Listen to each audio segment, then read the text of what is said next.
Okay चलो शुरू करते हैं क्लास, है ना। तो फर्स्ट चैप्टर था, ये फर्स्ट चैप्टर शुरू कर रहा हूँ मैं आपका, which is statics of particle and rigid bodies. ये वाला चैप्टर हम चालू करेंगे सबसे पहले। Good morning sir. और इस चैप्टर में हम सबसे पहले यहाँ पे जो आपके एक आपका जो कॉन्सेप्ट है आपका, ये हम लोग चलते जाएंगे बाय विद सीक्वेंस। तो मैं यहाँ पे फर्स्ट चैप्टर शुरू कर रहा हूँ। हमने इंट्रोडक्शन तो कल ले ही लिया था लास्ट क्लास में। तो सबसे पहले अब हम लोग समझते हैं कि मैकेनिक्स होती क्या है। आप लोगों को स्क्रीन विजिबल है? फोन्स आपको पढ़ने में आने कोई परेशानी नहीं है? नो सर, ब्लर आ रहा है सर, ब्लर आ रही है, पढ़े नहीं जा रही। यस ब्लर है।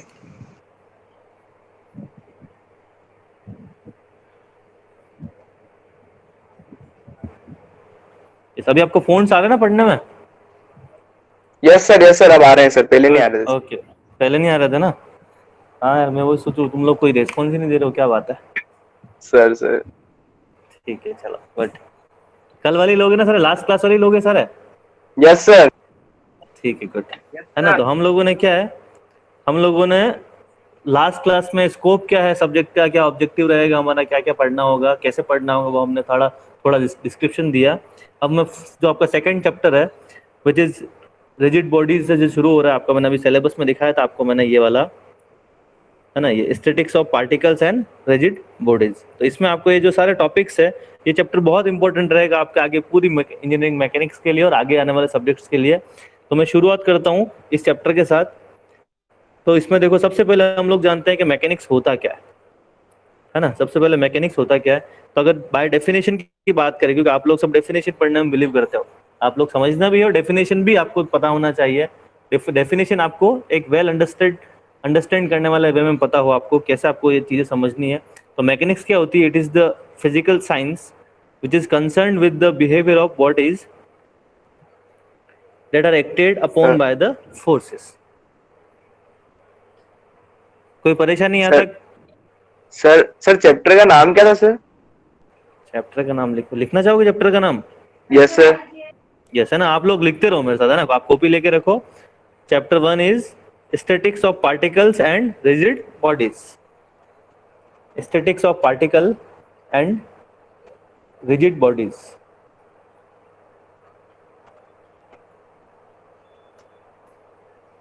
Yes sir. ओके चलो भैया, अब अपन चलते हैं चैप्टर के ऊपर। तो सबसे पहले मैकेनिक्स क्या होती है, आप लोग मैकेनिक्स की डेफिनेशन लिखेंगे यहाँ पर। लिखिए, mechanics is the physical science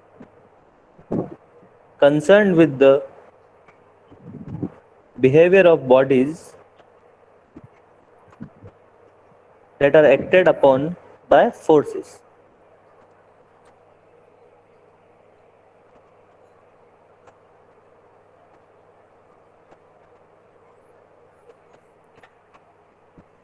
आपकी डेली लाइफ में, आपके रूटीन लाइफ में, आप कोई भी ऐसा बॉडी, कोई भी ऐसा स्ट्रक्चर देखते हैं जिसपे फोर्सेस लगे हो, है ना, क्योंकि कोई भी बॉडी बिना एक्सटर्नल फोर्सेस के एग्जिस्ट नहीं करती है।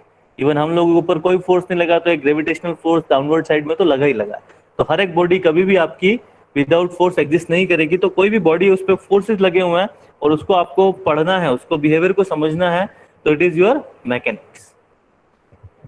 ठीक है, अब मैकेनिक्स की ब्रांचेज है, अभी आपके जो आगे बता रहा हूँ। मैकेनिक्स को हम ब्रांचेज में डिवाइड करते हैं, which is the first branch is statics and second is dynamics, है ना। अब हमने बात की थी भैया स्टैटिक्स होता क्या है ना। स्पीड ज्यादा तो नहीं है? ठीक है।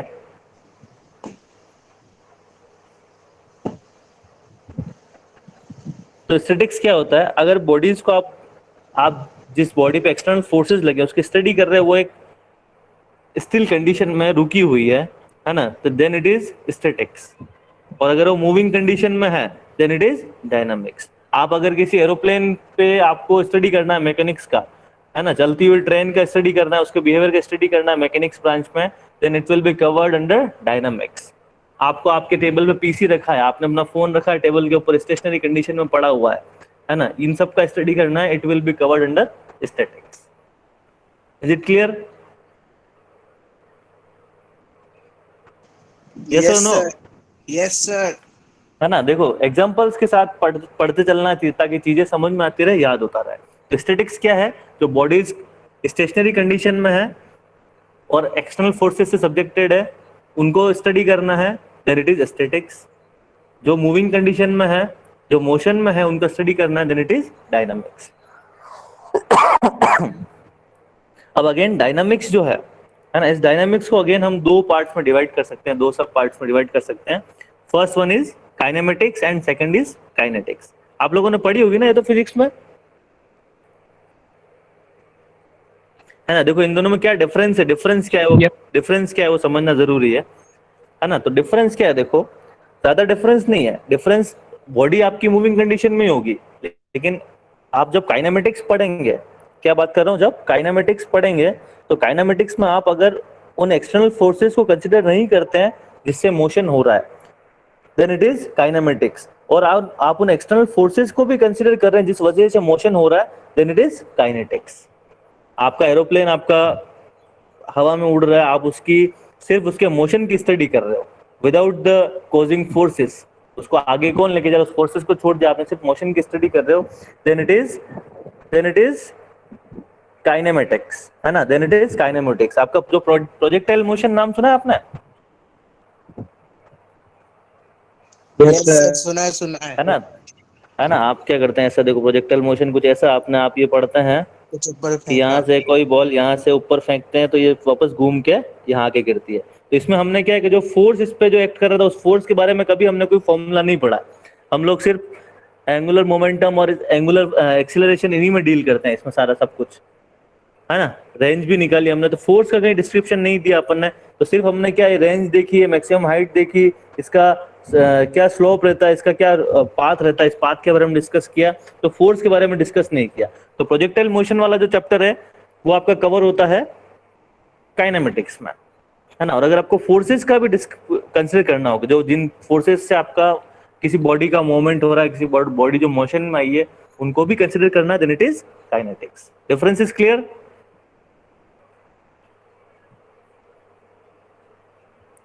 क्लियर हुआ डिफरेंस? किसी को कोई कंफ्यूजन?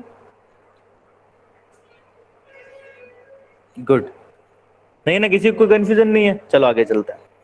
अब आता है आपका हाइड्रोमैकेनिक्स, है ना। तो जब भी किसी भी टर्म के आगे आपने हाइड्रो जोड़ दिया, it means it is related with the water, है ना, सिंपली। तो वाटर लगाते हैं, अब देखो आपकी अगर वाटर से रिलेटेड जो भी आप स्टडी कर रहे हो, उसके अंदर कोई ऑब्जेक्ट है या फ्लूइड के फ्लो का किसी का भी स्टडी कर रहे हो, देन इट इज हाइड्रोमैकेनिक्स, है ना, which deals with the conditions of fluid under which it can remain at rest or in motion. Hydromechanics can be divided into again two parts, hydrostatics and hydrodynamics। जैसा हमने previously अभी देखा, एक statics था, एक dynamics था, है ना। तो ऊपर हमने देखो यहाँ पे आगे इस मैकेनिक्स के आगे कुछ लिखा नहीं, तो अगर बोलना चाहिए इस सेमेस्टर में जो हम पढ़ रहे हैं, ये आपकी रहेगी सॉलिड मैकेनिक्स। क्या रहेगी? सॉलिड मैकेनिक्स, जिसमें हम सॉलिड बॉडीज का स्टडी करते हैं, इट इज सॉलिड मैकेनिक्स।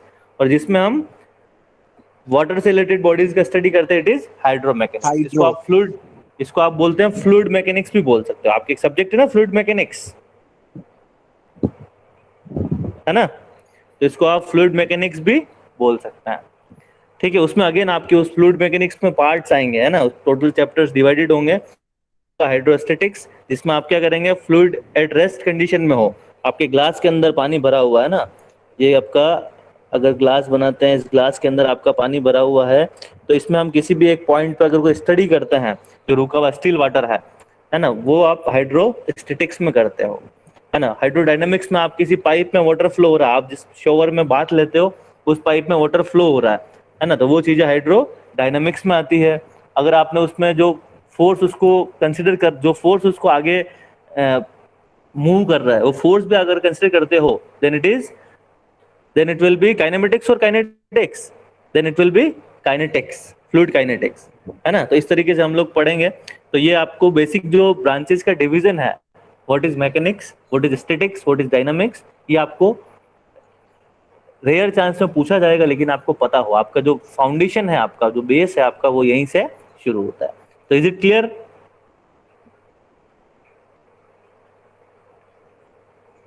ठीक है। अब आपके सामने आता, आपने पढ़ा ना, चैप्टर का नाम था, उसमें क्या था, फॉर रिजिड बॉडीज, है ना। What is rigid? रिजिड होता क्या है, रिजिड के बारे में बात करते थे। हम लोग बोलते हैं कि वी ऑल आर रिजिड, है ना। हम लोग बोलते हैं ना I am a rigid boy, I am a rigid girl, है ना, I am a rigid personality, मतलब मैं जो बोलता हूँ वो मैं करता हूँ, ऐसा जो बोलता है ना, it is a rigid personality, Strong है ना। person. सुना, है ना। स्ट्रॉन्ग नहीं, स्ट्रॉन्ग का मतलब होता है कि मैं तुम्हारा हाथ पकड़ के खींचूंगा, तुम इधर उधर मूव हुए लेकिन गिरे नहीं, then it is strong. Strong मतलब which is capable to bear something, है ना। मैं आपके ऊपर वेट रख देता हूँ 20 kg का और आपने उसको उठा लिया, देन यू आर स्ट्रॉन्ग, है ना। आप में चेंजेस तो होगा, आपकी बॉडी में डिफॉर्मेशन होगा, मैं आपके ऊपर वेट रखूंगा तो कोई ना कोई डिफॉर्मेशन होगा, लेकिन यू आर स्ट्रॉन्ग, है ना, with significant amount of deformation, है ना। आप लोग डिफॉर्मेशन को इतना कंसिडर नहीं करें तो आप स्ट्रॉन्ग हैं। लेकिन रिजिड का मतलब क्या है कि उसमें कोई चेंज ना हो, मैंने जो बोला वो मैंने किया, बोलते ना राम जी बिल्कुल अपने बात के पक्के हैं, है ना। तो वो क्या, वो रिजिड पर्सनालिटी है, क्यों, क्योंकि उन्होंने जो बोला वो किया। तो हमारे अगर डेली लाइफ में बात करें, हमारी बात करें, हम लोग जो मैकेनिक्स पढ़ रहे हैं, इसमें आपने अभी तक फिजिक्स में जो पढ़ा होगा ना, क्या पढ़ा होगा, देखो कि आपने ये पढ़ा था, ये कोई ब्लॉक रखा हुआ है, ये फर्श के ऊपर ब्लॉक रखा हुआ है, फ्लोर के ऊपर आपने इस पे पी फोर्स लगाया, तो ये क्या करता है, धीरे धीरे आगे मूव करता है और ये आके यहाँ पहुंच जाता है। इसने टोटल कितना डी डिस्टेंस कवर किया, है ना। तो ये ब्लॉक ऐसा कैसा आगे चला गया, जैसा यहाँ पे था इस ब्लॉक के, देखो ये 4 साइड्स थी, चारों के एंगल 90 डिग्री थे, वो वैसा के वैसा यहाँ पे आगे मूव कर लिया। उस बॉडी में कोई चेंज नहीं हो, बॉडी सिर्फ आगे मूव की है ना। लेकिन आप अगर देखें कि आप अगर इस बॉडी को मैं यहाँ से नीचे से अटैच कर दूं, इस बॉक्स को नीचे से अटैच कर दूं, बिल्कुल फिक्स कर दूं, और फिर आप यहाँ पे अगर फोर्स लगाएं तो क्या होगा, ये बॉडी थोड़ी सी डिफॉर्म होगी इस तरीके से, है ना, होगी ना। और फिर हो सकता है आगे थोड़ी थोड़ी मूव करने लगे, लेकिन इसकी जो साइड्स है उसमें जो एंगल्स है साइड्स के बीच में, वो एंगल्स चेंज हो जाएंगे। तो अगर आपकी बॉडी जैसी इनिशियली थी, आफ्टर डिफॉर्मेशन भी वैसी है, उसमें कोई बॉडी के जो ज्योमेट्री है ना, उसको हम बोलते हैं ज्योमेट्री। ज्योमेट्री में क्या क्या है, आपके length of sides and its shape. तो अगर शेप चेंज होती है, ज्योमेट्री चेंज होती है, then it is not rigid, है ना, उसको हम बोलते हैं डिफॉर्मेबल बॉडीज, है ना। दो टाइप की बॉडीज होती है, लिख लो आप नोट में अलग से। First one is rigid bodies and second is deformable bodies.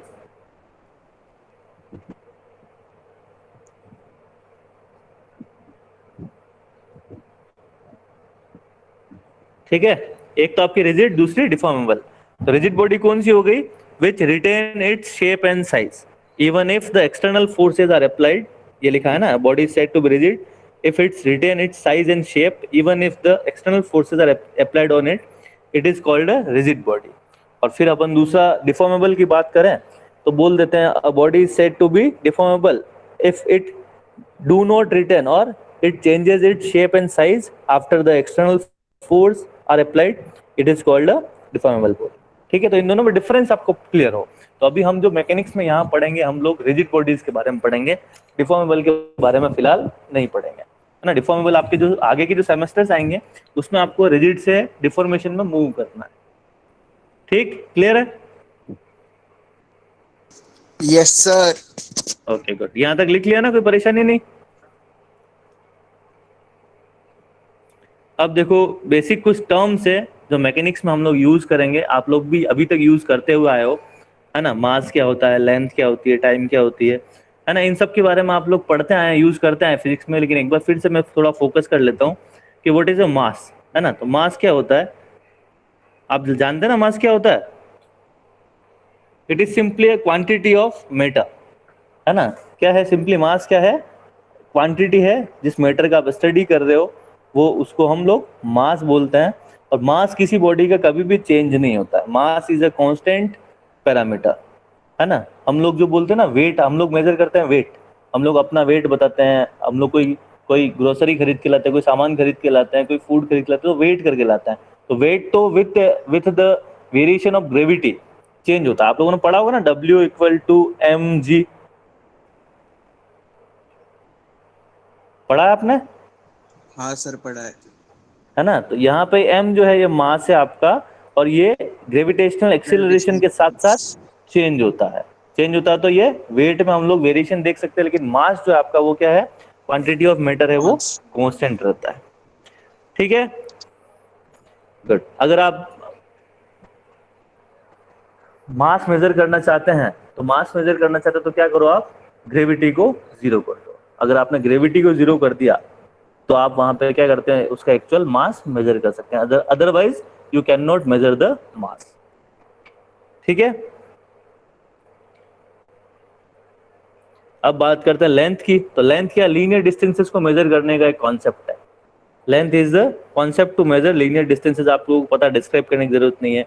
Time is measure of succession of events, है ना, measure of succession of events. और कैसे मेजर करते हैं, हमारी अर्थ एक दिन में 24 आवर्स एक दिन में रोटेट करी टोटल, तो एक रोटेशन को हमने बोल दिया it is a complete day, it is 24 hours, है ना। तो हमने उसके एक रोटेशन को हमने डिवाइड कर दिया है छोटे छोटे अमाउंट में, जिसको हमने बोल दिया आवर्स है, ये मिनट्स है, सेकंड्स है, टोटल पूरा 24 आवर्स का हमने एक दिन बना लिया हमारी कैलकुलेशन के अकॉर्डिंग। ठीक है, तो टाइम मेजर करना हमें which is succession of events. तो टाइम हम लोग सेकंड्स में मेजर करेंगे, सेकंड्स में, आवर में। उसके बाद स्पेस क्या होता है ना, ये स्पेस आपका आकाश की बात नहीं कर रहा है ना, अंतरिक्ष की बात नहीं कर रहा है, आपकी बॉडी जहाँ पे भी है ना, आप जिस बॉडी की स्टडी कर रहे हो, आप सपोज आपका जो फोन रखा है वो टेबल पे रखा है ना, तो फोन जहाँ पड़ा है ना, विच इज जहाँ रखा है, उसको आप क्या बोलोगे, दिस इज स्पेस। जिस जियोमेट्रिकल रीजन की आप स्टडी कर रहे हो ना, which is that is space. ठीक है, अब आपने डिस्प्लेसमेंट की बात करते हैं। ये कोई ऑब्जेक्ट है, ये ऑब्जेक्ट आपने घुमा फिरा के आप यहाँ ले आए, है ना, ये इसकी प्राइमरी कंडीशन थी, ये इसकी सेकेंडरी कंडीशन है। तो इसकी जो शॉर्टेस्ट डिस्टेंस है इसकी, दिस इज योर डिस्प्लेसमेंट, है ना। तो कितना डिस्टेंस उसने मूव किया है, दिस इज योर डिस्प्लेसमेंट। और अगर ये जो पाथ मैंने ये रैंडम ड्रॉ किया है, ये आपको क्या बोलोगे, इसको आप डिस्टेंस बोल सकते हैं। लेकिन आप मैकेनिक्स जब आप पढ़ोगे तो आपके जो सारे जो बिल्डिंग के ऑब्जेक्ट्स है, जो फिजिकल ऑब्जेक्ट्स है, जो सिविल इंजीनियरिंग से रिलेटेड है, वो क्या हमेशा डिस्प्लेस होता है, उसमें ऐसा कोई रैंडम कर्वीलिनियर पाथ आता नहीं है। तो हम लोग उसमें डिस्प्लेसमेंट एक कॉमन टर्म ही काम में लेते रहेंगे, है ना। वेलोसिटी आप सब लोग जानते हैं, है ना, displacement by time, displacement with respect to time, so it is velocity, है ना। वेलोसिटी जानते ही हम लोग, है ना, it is simply ds by dt।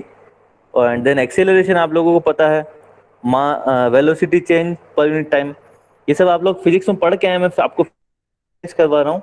Momentum क्या होता है, momentum is mass into velocity का product, p equal to mv। आपने पढ़ा होगा ना न्यूटन्स लॉ, आपने सेकंड लॉ जब बताया था तो आप बोल रहे थे कि rate of change of momentum, है ना, वहां से आपका p जो था momentum, it is mass into velocity. अब पार्टिकल क्या होता है ना, हमेशा आप ये पढ़ोगे कि particle is subjected to soil particle. Civil engineering आपकी सारी पार्टिकल्स पे ही चलती रहेगी, है ना। तो अब पार्टिकल होता क्या है ना, तो पार्टिकल क्या होता है, object which is zero mass, sorry which is only mass and no size. जिसका मास तो होगा कि आपका, मैंने बोल दिया कि एक मास है, ये आपका ये मास है, तो इसका साइज जीरो है, एक पॉइंट है, एक डॉट है, सिर्फ क्या है, सिर्फ एक डॉट है, जिसका साइज तो कुछ नहीं है, लेकिन इसका अपना खुद का एक मास का वैल्यू है। ठीक है, अब एक्चुअल कंडीशन में ऐसा कोई बॉडी एग्जिस्ट ही नहीं करता है, लेकिन हम लोग क्या करते हैं, एक्चुअल ऑब्जेक्ट्स का आइडियलाइजेशन करते हैं। क्या करते हैं, एक्चुअल ऑब्जेक्ट्स का आइडियलाइजेशन करते हैं, उसको स्टडी करने के लिए। एक एग्जांपल लेता हूँ, आइडियलाइजेशन कैसे करते हैं, कि सपोज आपने क्या किया, ये मैंने किसी को यहाँ पे किसी बच्चे को खड़ा कर दिया, है ना, और ये इसका हाथ है, और इसके हाथ को पकड़ के मैं इधर पुल कर रहा हूँ, खींच रहा हूँ ना, और ये उस बच्चे का दूसरा हाथ है जिसको कोई ऐसे ऊपर पुल कर रहा है ना, और ये अपने टांगों पे यहाँ पे ये खड़ा है। तो अब इसका अपन क्या करते हैं, फ्री बॉडी डायग्राम बनाता है, ये लाइन डायग्राम बनाता है कि ये एक तो फोर्स इस पे ये P लग रहा है, एक यहाँ पे ये P लग रहा है, एंड देन नीचे यहाँ पे पाँव पे खड़ा है तो सपोर्ट है, तो यहाँ पे इसको क्या मिल रही है, रिएक्शन मिल रही है दोनों। तो इस तरीके से हम क्या करते हैं, स्ट्रक्चर का आइडियलाइजेशन करते हैं। अब हम मान सकते हैं कि भाई इसका हाथ बेंट भी होगा, है ना, इसमें लेंथ में चेंज भी आएगा, है ना, ऐसे बेंट भी होगा, तो ये सारी चीजें, कोई थोड़ी माइनर चीजें हम लोग इग्नोर करता है। हम लोग अजम्पशन हमेशा क्या करते हैं, कोई भी थ्योरी बनाते हैं, कोई भी एनालिसिस करते हैं, तो हमारे कुछ अजम्पशंस होता है ना। तो इस अजम्पशन में मैंने क्या किया कि जो उसमें बेंट हुआ है वो बेंट लेंथ मैंने इग्नोर कर दी है ना। इंसान के मूड में, माना इस बच्चे का हाथ खींच रहा हूँ, बच्चे का मूड चेंज हो गया, बोले नहीं खींचना है, तो मूड को भी मैंने यहाँ पे इग्नोर कर दिया, है ना। तो कुछ अजम्पशंस होंगे। मैकेनिक्स में क्या हम लोग क्या करेंगे, एक्चुअल कंडीशन को आइडियल कंडीशन में चेंज करेंगे, चेंज करने के बाद उस पर क्या इफेक्ट से क्या पैरामीटर्स मेजर करने हैं आपको, जो भी मेजर करना है उसका कैलकुलेशंस करेंगे और फिर हम उसके अजम्पशंस के अकॉर्डिंग ही चलेंगे। अब अजम्पशन मानने कैसे, ऐसे मानने जो पॉसिबल है, बिल्कुल आउट ऑफ द फ्रेम नहीं जाना, ठीक है। अब जैसे सिंपल स्टडी का एक एग्जांपल बोलेगा, हम पढ़ेंगे क्या, तो हम पढ़ेंगे क्या कि ये आपका कोई एक ट्रायंगल, एक कोई प्लेन है ना, एक कोई प्लेन है, ये आपका कोई प्लेन है जो हॉरिजॉन्टल से 30 डिग्री है, और यहाँ पे मैंने एक ब्लॉक रख दिया, यहाँ पे मैंने एक ब्लॉक रख दिया जिसका वेट कितना है, W है वेट, और ये ब्लॉक रखा तो ये ब्लॉक क्या नीचे आ रहा है, ये ब्लॉक क्या है नीचे की तरफ मूव कर रहा है, नीचे की तरफ मूव कर रहा है, v वेलोसिटी से नीचे मूव करने की कोशिश कर रहा है। तो मुझे क्या करना है, इसको रोक के रखना है, रोक के रखना है, तो इसके ऊपर कोई ना कोई फोर्स अप्लाई करना है, पुल करके रखना है।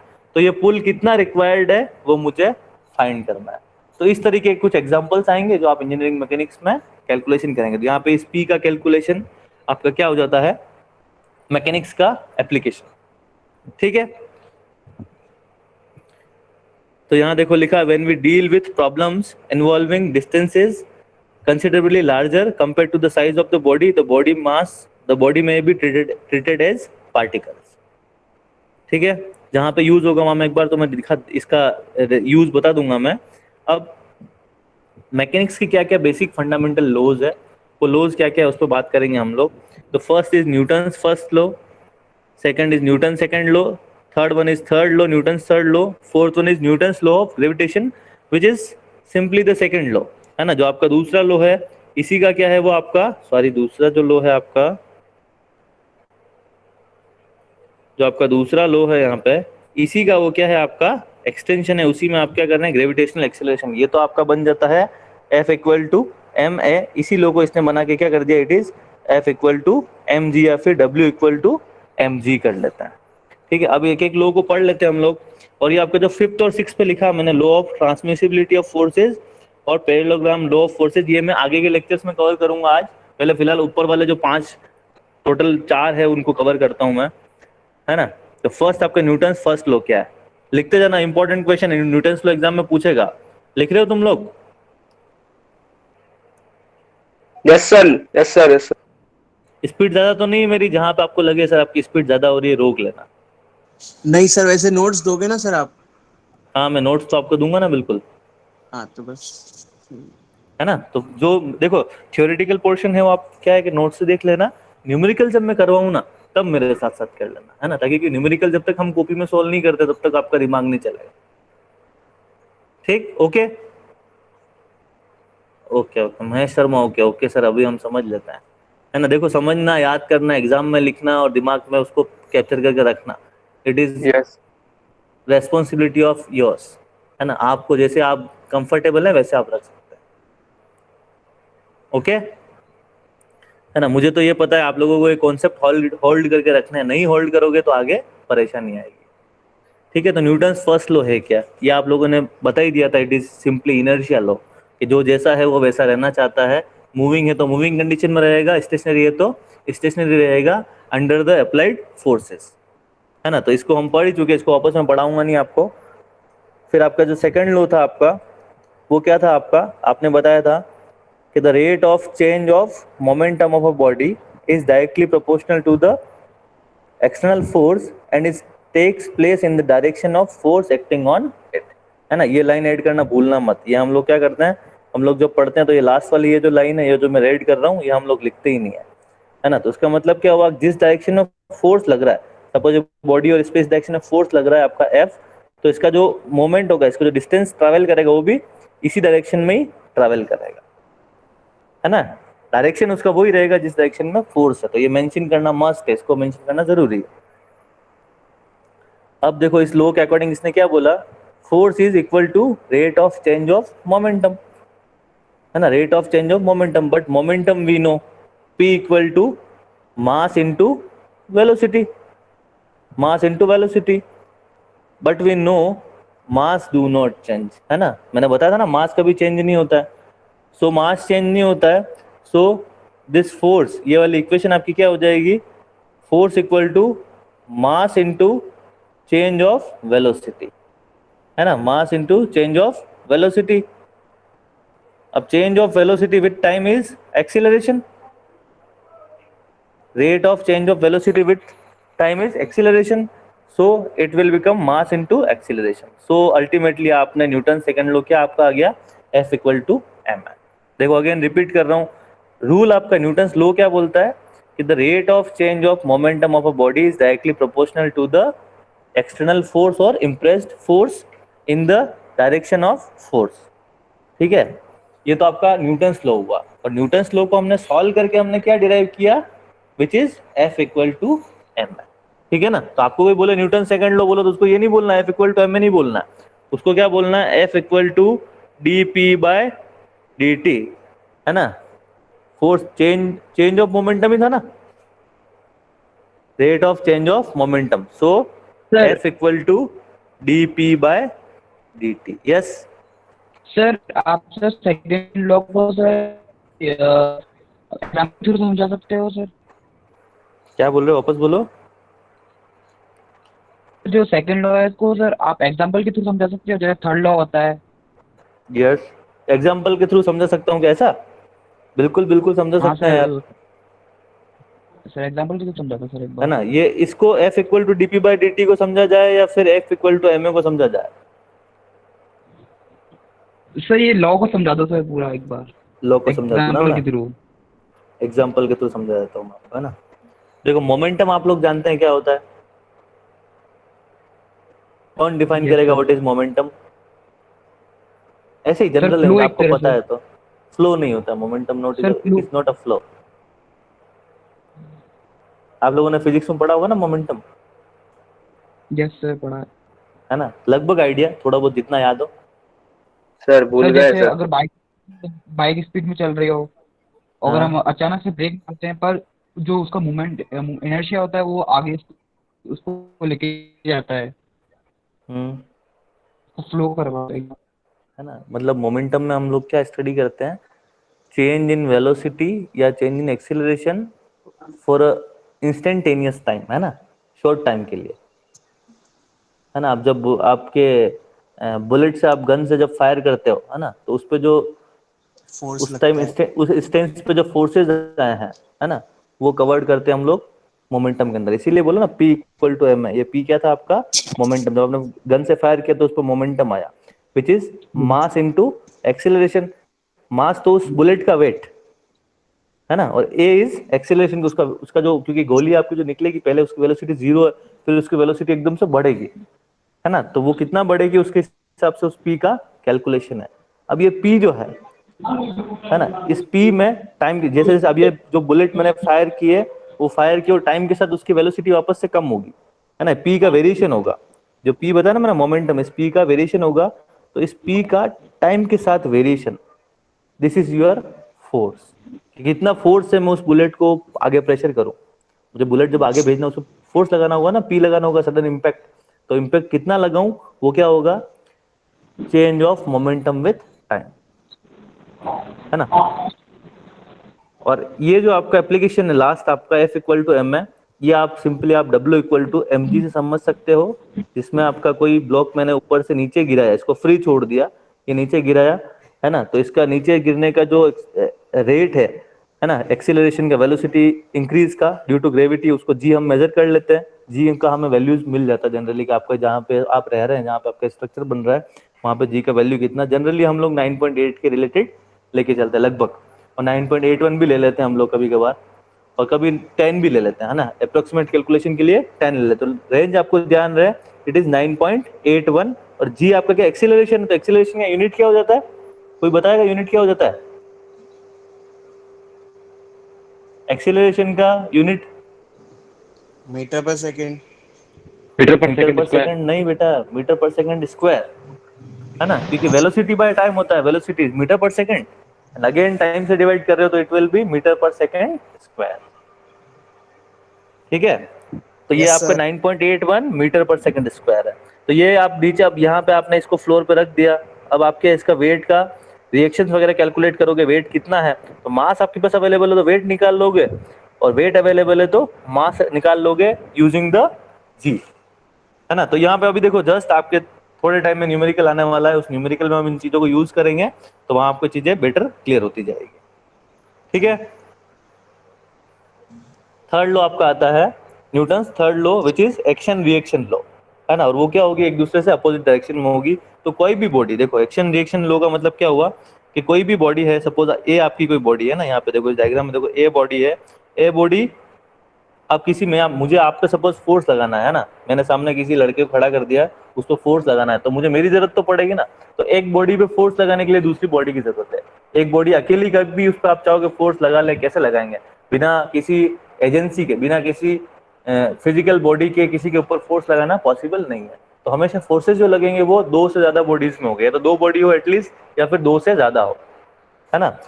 तो यहाँ पे देखो अगर सपोज ए पे जो है, ए वाली बॉडी ने बी वाले पार्टिकल पे एफ फोर्स लगाया, है ना, तो क्या करेगा, बी वाला जो पार्टिकल है, बी पार्टिकल भी अगेन ए पे उतना ही फोर्स लगाएगा, अगर इसको इक्विलिब्रियम में रहना है तो, है ना, अगर इसको रुके हुए रहना है, स्टेशनरी कंडीशन में रहना है तो क्या होगा, ये आपका एक्शन रिएक्शन लो, इसका मतलब क्या हुआ, दोनों इक्वल होगी और एक दूसरे से अपोजिट होगी।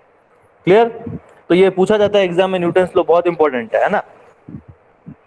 और ये हम लोग क्या करेंगे, हमेशा यूज करेंगे। और ये क्या बोलता है, फोर्सेज आपके हमेशा क्या होते हैं, हमेशा पेयर्स में होता है। आपके जो फोर्सेज होते हैं वो हमेशा क्या होते हैं, पेयर्स में होते हैं। वो क्या होते हैं, इक्वल एंड अपोजिट होता है। ठीक। अब हम लोग बात करते हैं यूनिट्स की, है ना। यूनिट्स का क्या रोल है आप सब लोग जानते हैं। कोई भी चीज मेजर करनी हो तो या तो लेंथ मेजर करेंगे, टाइम मेजर करेंगे, वेट मेजर करेंगे, है ना। तो हर चीज का कोई ना कोई यूनिट होना चाहिए। तो मेजरमेंट, और ऐसा होना चाहिए कि जो मैंने मेजर किया है वही आपको भी पता हो कि इसने कैसे मेजर किया। एक ग्लोबल, एक स्टैंडर्ड होना चाहिए, है ना। मैंने बोला कि 2 मीटर है, कोई चीज आपको दी मैंने कि ये 2 मीटर है, इसको रख लो, है ना। अब आपके पास मीटर का आपको पता ही नहीं मीटर होता क्या है, तो आप लोग उसको डिफाइन नहीं कर पाएंगे। तो मुझे एक ऐसा स्केल चाहिए, ऐसे पैरामीटर्स चाहिए जिनको मैं ग्लोबली एक्सेप्ट करूँगा, हाँ ये स्टैंडर्ड चलाना है बस, है ना। आप दुकान पे तोल के लाए कि मैं 5 किलो चावल लेके आया हूँ, और घर आके आपके पास आप केजी आप अलग बना रखे हो, अपना हिसाब से अपना केजी बना रखे हो, अब तो 4 केजी निकलेगा, तो वो क्या हो गया, आपने उसको स्टैंडर्ड सेट नहीं कर रखा है। तो मुझे क्या यूनिट्स ऐसी चाहिए जो स्टैंडर्ड हो, जो मैं यूनिवर्सल हर जगह फॉलो करूँ, हर एक आदमी उसी को फॉलो करे।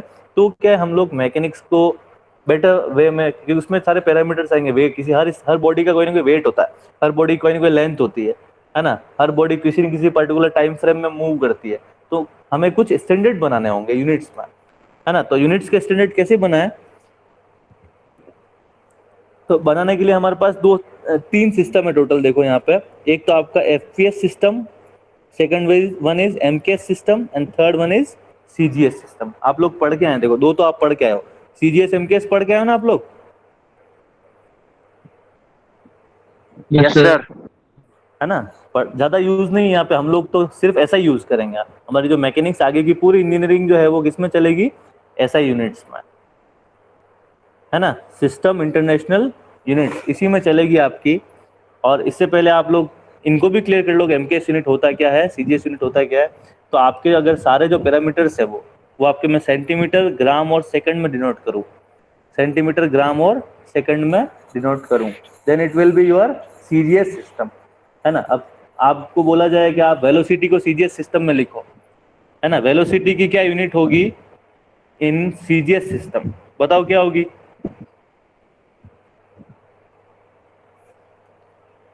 वेलोसिटी की क्या यूनिट होगी इन सीजीएस सिस्टम,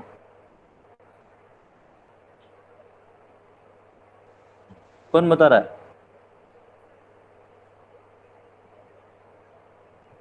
अरे सिंपली वेलोसिटी इज मीटर पर सेकंड होती है, ऐसा ही में हम लोग ऐसे ही पढ़े हैं। तो ये हो जाएगी सेंटीमीटर पर सेकंड। सेंटीमीटर पर सेकंड बस, है ना। अब मुझे एमकेएस में बोला जाए तो यहाँ सेंटीमीटर की जगह मीटर कर दूंगा, मीटर पर सेकंड, है ना। और ऐसा ही जो है वो एमकेएस का ही मॉडिफिकेशन है, उसमें माइनर चेंजेस है, ज्यादा चेंजेस नहीं है। तो इन यूनिट्स का अपना एक रेस्पेक्ट है, इसको ध्यान रखना है। क्योंकि कुछ कंट्रीज क्या करती है, एफपीएस वाली, ये जो फुट पाउंड, क्योंकि आप देखो ना, आप बाहर से कोई फॉरेन वाली साइट से, आप दूसरी जो विदेशी साइट से जहाँ से आप कुछ अगर खरीदते हो, जिसका वेट होता है, तो उसका वेट हमेशा आपको देखा होगा आपने पाउंड्स में लिखा रहता है ना। देखा आपने कितने पाउंड का, सुना, नाम सुना पाउंड्स का। यस आप लोग सर। हाँ सुना करो यार, आप लोग अपना WWE देखते हो आप लोग, सर है ना। तो उसमें क्या होता है, देखो तुम्हारा तो पता नहीं, हम नहीं जब सर, नहीं छोटे थे हम देखते सर, लोग नहीं देखते सर, नहीं नहीं देखते देखते हो, सर। नहीं चलो नहीं देखा करो, मत महाभारत देखा करो देखते। फिर। सर महाभारत महाभारत देखते देखते हो, हैं। गुड गुड है ना। तो क्या होता है, महा कोई भी कैरेक्टर होता है तो हम लोग अभी आजकल के जमाने में कोई भी रेसलिंग का कंपटीशन हो, चाहे इंडियन लेवल का हो, इंटरनेशनल लेवल का हो, चाहे रियलिटी शो हो, चाहे या रियल शो हो, वहां पे क्या होता है, उनका वेट के अकॉर्डिंग उनको क्लासीफाई करते हैं कि हाँ इस वेट वाले इस वेट से लड़ेंगे, तो वो पाउंड्स में मेजर करते हैं जनरली। अगर इंटरनेशनली कोई ऐसा कोई कंपटीशन है तो वहाँ, क्योंकि वो लोग पाउंड इंटरनेशनली उसी यूनिट को चलाते हैं, ब्रिटिश ब्रिटिश जो लोग हैं। और हम लोग यहाँ पे क्या यूज करते हैं, हम लोग केजी यूज करते हैं, ठीक है। तो यहाँ से क्या आपका, तो एफपीएस को फिलहाल अपन यहाँ ड्यू रन देते हैं, एफपीएस का कोई काम नहीं, आपका जो मेन काम रहेगा वो ऐसा यूनिट और एमकेएस में रहे, ठीक है। और ऐसा यूनिट को हम लोग क्या बोलते हैं, एब्सोल्यूट सिस्टम, क्योंकि ये हर जगह यूज करेंगे हम। ये क्या, इसने पूरे हमारे पूरे वर्ल्ड वाइड हमने एक कमेटी से बना के ये डिसाइड कर लिया कि हर कंट्री क्या है ऐसा यूनिट्स को फॉलो करेगी, ताकि रिसर्च हो आगे, जो भी पैरामीटर्स हमें एक दूसरे को नॉलेज शेयर करना हो, डेटा शेयर करने हो, तो आपको क्या उसमें शेयर दिक्कत करने में नहीं है। आसानी हो, है ना, दिक्कत नहीं आए। तो मैंने संस्कृत में लिखा है और मैं अंग्रेजों को ले जाके दे दूंगा तो क्या वो पढ़ पाएगा? तो नॉलेज जहाँ है वो वहीं रुक गया, है ना। नॉलेज शेयर करना होगा। जैसे आज आप कोविड-19 के केस में आज आप फंसे हुए हो, सपोज चाइना ने कोई वैक्सीन बना ली और चाइनीज में उसकी पूरी स्क्रिप्ट लिखी, है ना, और आपको दे दी, तो क्या आप उसको पढ़ पाएंगे? नहीं ना। तो उसमें क्या चाहिए, एक्सटेंडेड चाहिए, है ना, ताकि क्या हम ग्लोबली उन चीज़ों को मेजर कर पाए, ग्लोबली उन चीज़ों को यूज कर पाए। आज मेरे इंडिया में यहाँ पे आज हम जहाँ रह रहे हैं उदयपुर में, आपको क्या एक स्मार्ट सिटी में कोई बड़ा बड़ा सा कोई वाटर रिटेंशन टैंक बनवाना था, आपको चाहिए कि नहीं जर्मनी की कंपनी आके बनाए, है ना। तो आपके लिए यहाँ आप अगर मीटर में बोल रहे हो तो जर्मनी भी मीटर में बोलनी चाहिए ना, तो जाके बनाएगा, है ना। हाइट, आपको हाइट, विड्थ, वॉल्यूम, तो सब चीज़ों का जो यूनिट है वो क्या चाहिए आपको, ग्लोबली एक स्टैंडर्ड चाहिए। तो हमें क्या करना है, ऐसा ही सिस्टम यूज करना है, ठीक है। क्लियर, क्यों यूज करना समझ में आया? Yes sir, yes sir. Good. Yes sir. अब ऐसा ही है ना, चलो सर ऐसा आज के यूनिट लिए होती बहुत क्या है है ना। बेटा, यार थोड़ा तो पढ़ लो यार, ऐसे 1 घंटे की क्लास सर होती है ना तुम्हारी, नहीं सर, 50 मिनट्स की होती है सर, थोड़ा तो सर। 50 मिनट होने दो, 50 मिनट होने दो यार, थोड़ा ईमानदार रहो, तो है ना, 80। फोर्स नहीं होगा। यस सर, समझ ऋतिक, ऋतिक समझ। है ना, यस सर, आप तो पढ़ो। है ना ऋतिक। देखो, है ना, तो हम लोग 50 मिनट ही पढ़ेंगे, ज्यादा नहीं पढ़ेंगे। और कोई यस सर, न्यूमेरिकल यस नहीं सर, करते हैं अभी, बेसिक्स चल रहा है यस ना। Sir, yes sir, yes sir, sir जब जब सर न्यूमेरिकल एक पढ़ाऊंगा सर ना, टाइम। तब तब ध्यान रखूंगा मैं, यस सर, यस सर, जरूर सर। है ना, सॉरी तब सर, ध्यान सॉरी तब सर, मुझे सॉरी सर। मुझे नहीं नहीं, ओके ओके ओके यार, अपनी क्लास में चलता रहेगा, क्योंकि ये सब्जेक्ट ऐसा है, कभी कभी ऐसा सिचुएशन आएगा तुम लोग गिव अप कर दोगे, सर अब नहीं हो रहा है। सर ये सर बोरिंग लग रहा था मेरे को, इसलिए सर थोड़ा सा। कोई ना, कोई ना। पढ़ाई को यस कभी सर, यस बोरिंग नहीं लेते। पढ़ाई होती बोरिंग है ना। Yes sir. अभी क्या ये लॉकडाउन में तुम घर रह गए, तुम्हारे लिए पढ़ाई बोरिंग ही बोरिंग हो गई है। सर चलो कोई नहीं, फोन अभी की सब्जेक्ट अभी तो। चालू करो क्या।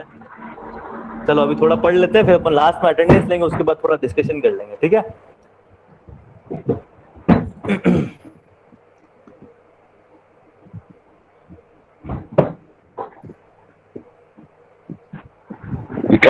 ओवर कर दूं आज यहीं से, चलो चलो यहीं ओवर कर देते हैं क्लास तुम्हारी, है ना। आज तुम्हारी बात मान लेते हैं, है ना, thank you next time sir. तुम्हारी बात नहीं मानेंगे, आज आज सर है की ना। मैं इच्छा तुम्हारी नहीं थी। अटेंडेंस अटेंडेंस ले लेता हूँ, नहीं इच्छा की कोई बात नहीं बेटा, हम लोग तो क्या है, क्या सालों से पढ़ाते ही रहता है। सर आप कॉलेज में ही है क्या सर? यस यस, कॉलेज में ही हम लोग, हमारा सर तो मैंने काम ही देखा पढ़ाना है यार। देखा नहीं सर आज तक आपको, ना आपका नाम सुना कभी। सर मैंने देखा है। तो सर को ही देखता है। अरे गए सर, गए सर, गए भाई, क्या क्या इंसान थी यार ये। अरे इन्होंने अटेंडेंस तो ली नहीं सर ने। आगे सर, आगे सर, आगे सर, आगे।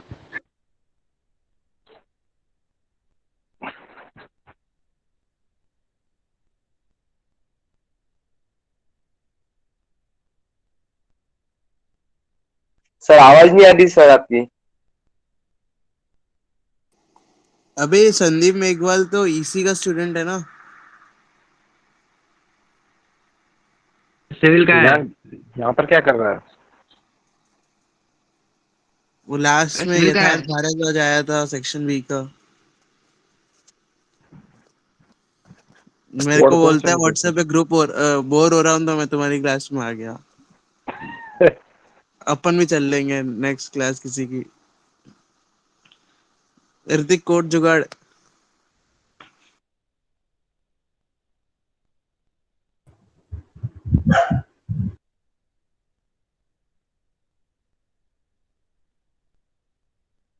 सर आवाज नहीं आ रही सर आपकी। आपको अपने रोल नंबर्स पता है सबको?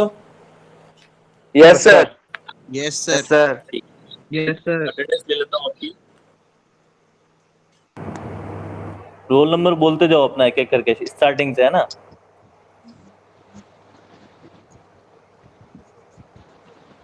वन है, वन, रोल नंबर 1। एब्सेंट। तुम्हारी सिविल इंजीनियरिंग के अभी तुम्हारे रोल नंबर में सिविल इंजीनियरिंग आता है ना, सी आता है ना लास्ट में, हाँ हाँ आता था, पहले आता सर बीच में। बीच में आता है ना? क्या रोल नंबर फर्स्ट वाला है, क्या रोल नंबर है? 19 EG EGICE CE ICE 001। 001। हाँ ठीक है ना? तो 001 कौन है आपके यहाँ पे? एब्सेंट अनिकेत? है आशीष। आशीष एब्सेंट आशीष। है आशीष, ओके। प्रेजेंट कौन है? 2? 3 प्रेजेंट है, 2 ने लेफ्ट कर दिया, 3 प्रेजेंट है अमन कुमार। 2 था क्लास में?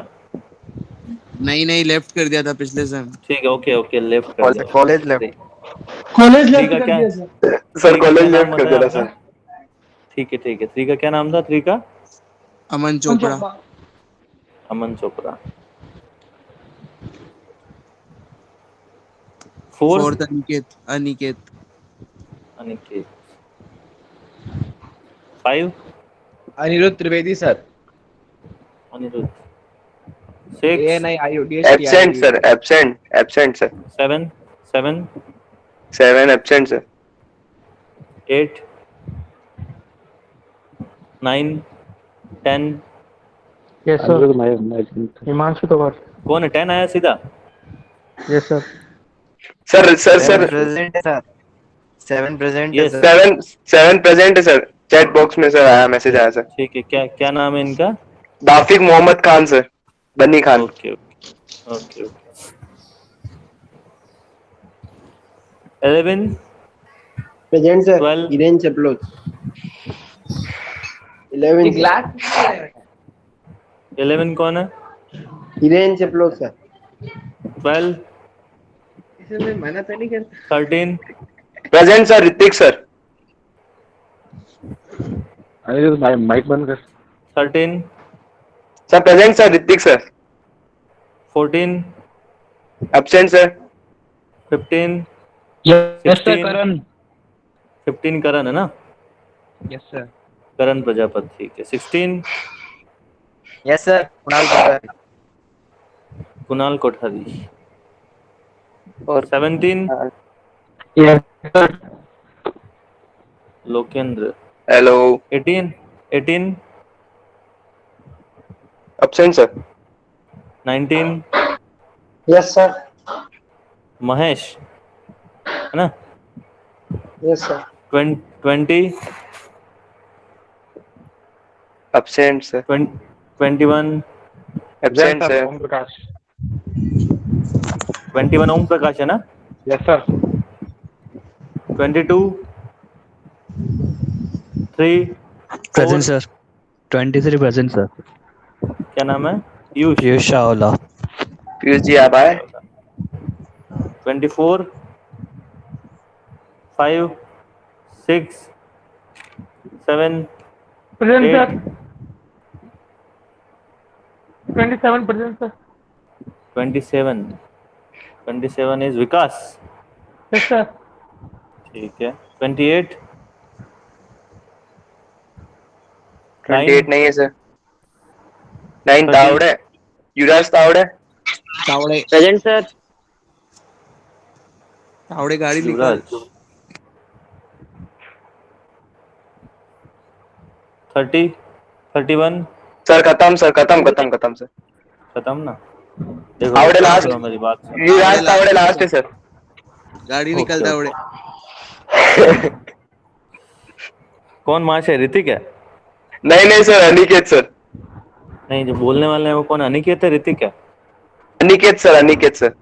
अनिकेत, दोनों ही है। देखो है ना, देखो दोनों ही है ना। अच्छा, दोनों ही, चलो आप सब लोग एक ही जैसे मेरे लिए, तो है ना। तो ये जो क्लास चलेगी ना, इस क्लास में हम लोग क्या करेंगे, कुछ डिसिप्लिन आप फॉलो करोगे तो आपके लिए भी अच्छा रहेगा, मेरे लिए भी अच्छा रहेगा, है ना। हमारी क्लास में, क्योंकि हम लोगों को 3-4 साल कैरी करना है, इसी सिस्टम को लाइफ टाइम कैरी करना है, क्योंकि आप लोगों के कनेक्शंस में भी, मेरे कनेक्शंस आपके साथ काम आ जाए आपके लिए, या आपके कनेक्शंस मेरे लिए, आप हम दोनों एक दूसरे के लिए म्यूचुअल कनेक्शंस हैं।